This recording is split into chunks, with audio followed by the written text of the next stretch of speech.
Assalamualaikum warahmatullahi wabarakatuh. Kami dari kelompok 2 akan menjelaskan tentang kewenangan delegasi. Baik, selanjutnya saya akan menjelaskan tentang latar belakang.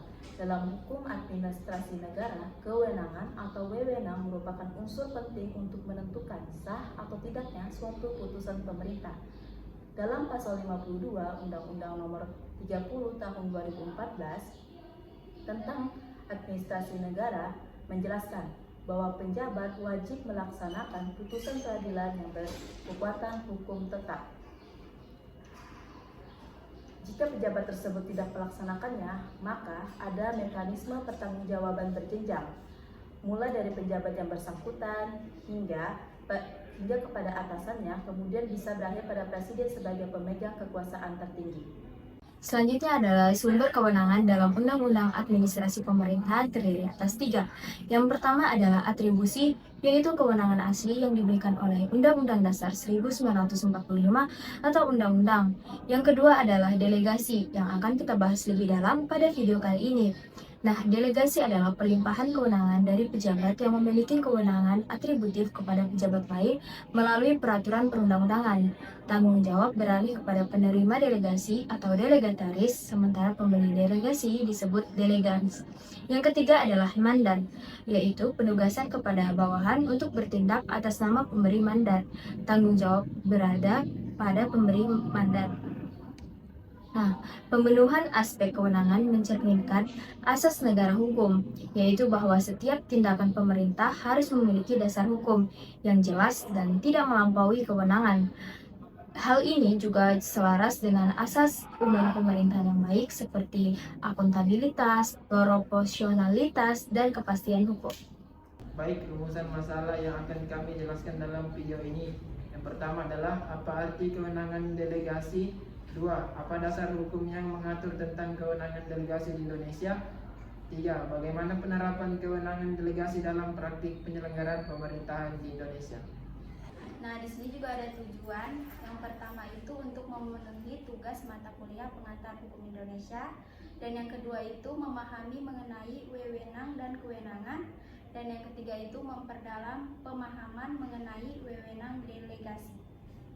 Di sini saya akan menjelaskan mengenai definisi kewenangan delegasi.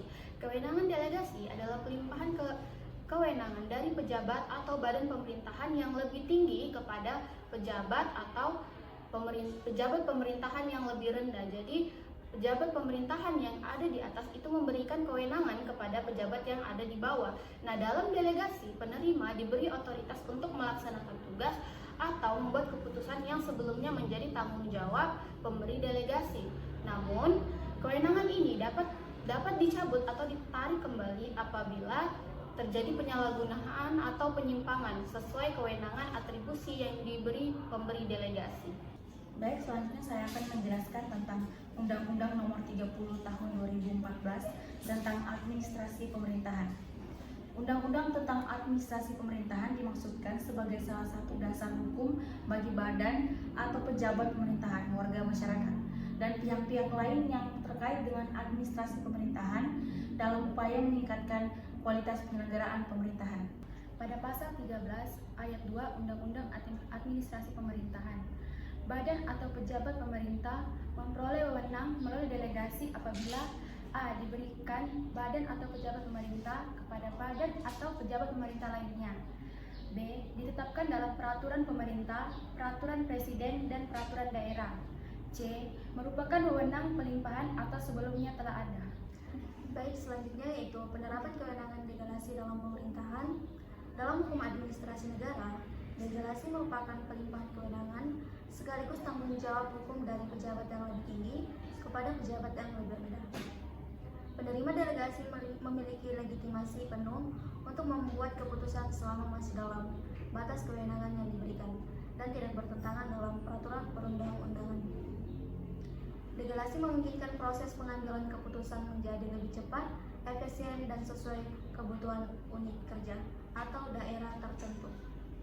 Berikut beberapa contoh penerapan kewenangan delegasi dalam pemerintahan. Yang pertama, menteri dapat mendelegasikan sebagian kewenangannya kepada Direktur Jenderal di kementeriannya. Yang kedua, gubernur dapat mendelegasikan kewenangan tertentu kepada kepala dinas di daerah. Yang ketiga, presiden dapat melimpahkan sebagian tugas administratif kepada Menteri Sekretaris Negara.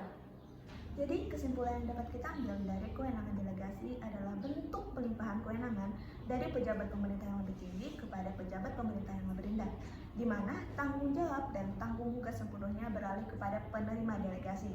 Tujuan dari delegasi adalah untuk memperlancar pemerintahan, mempercepat pengambilan keputusan, dan meningkatkan efektivitas serta efisiensi pelayanan publik. Kewenangan delegasi dalam pelaksanaannya harus berlandas pada peraturan perundang-undangan sebagaimana diatur dalam Undang-Undang Nomor 30 Tahun 2014 tentang Administrasi Pemerintahan, khususnya Pasal 13 Ayat 2. Pejabat yang menerima delegasi atau disebut delegataris berhak untuk bertindak atas namanya sendiri, asal tidak melebihi batas yang diizinkan dan tetap memperhatikan asas umum pemerintahan yang baik, seperti akuntabilitas, proporsionalitas, dan kepastian hukum. Dengan demikian, delegasi berperan penting dalam sistem pemerintahan di Indonesia karena memungkinkan pembagian tugas dan tanggung jawab secara proporsional dan memastikan setiap tindakan pemerintah sah, efisien, dan sesuai dengan prinsip hukum administrasi negara.